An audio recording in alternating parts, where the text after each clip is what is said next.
we've actually seen it in some people that have been diagnosed with bipolar, where they're genetically predisposed to be at homeostasis for their methyl donors, but they'll over-methylate one day, and then they'll under-methylate the next day, and then they'll flip back and forth, and they'll literally have the classic signs of bipolar from that. And it's not that they have an issue with methylation, but rather the body will rapidly make SAMe, and then it'll exhaust itself, and then they'll go down to under. So it actually causes them to fluctuate wildly in their methylation.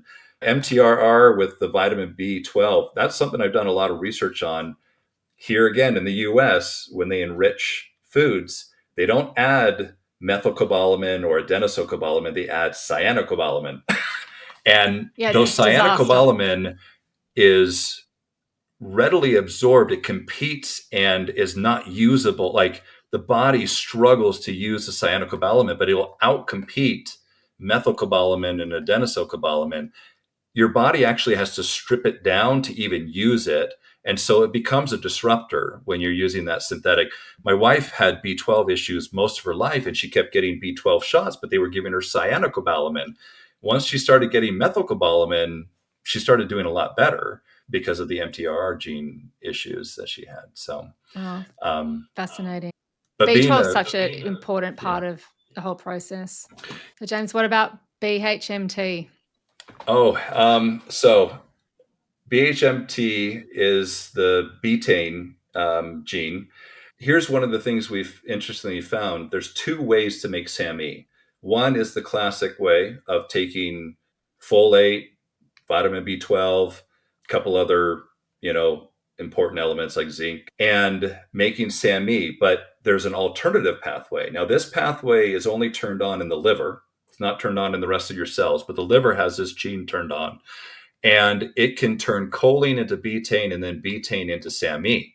And so betaine's real name is trimethylglycine. So it has 3 methyl groups on a glycine. And the body can strip one of it off to make SAMe.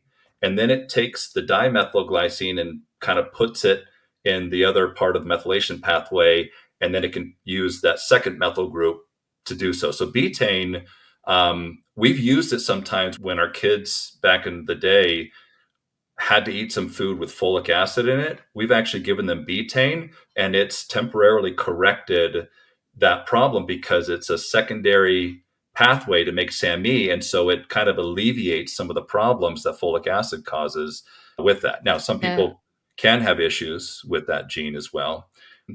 We have seen a small percentage of people with a mutation to where if they take betaine, it doesn't actually help them make SAMe. Wow, fascinating. So it's interesting. I learned that when people are deficient in methylfolate, they're going to be heavily reliant on that short route pathway, taking homocysteine to methionine through BHMT.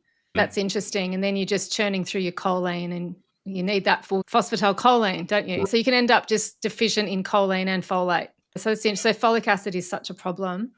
So James, it's interesting because when I see my patients under-methylating, it's trimethylglycine that they're prescribed instead of SAMe. Can you explain why that is?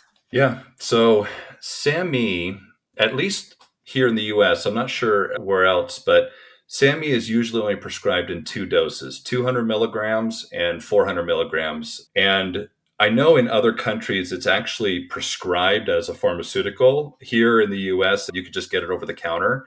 I'm not sure how it is in Australia. Yeah, I can prescribe it. Yeah, you can just buy it at a health food store. So SAMe, when you take that, it's a huge kick. If you take 200 milligrams, it's going to raise your methylation quite a bit. And the same thing for 400 milligrams. Not everybody needs that big of a kick, especially if they're only slightly under methylating. So betaine is one of those that you can do smaller doses or smaller increments of pushing methylation up.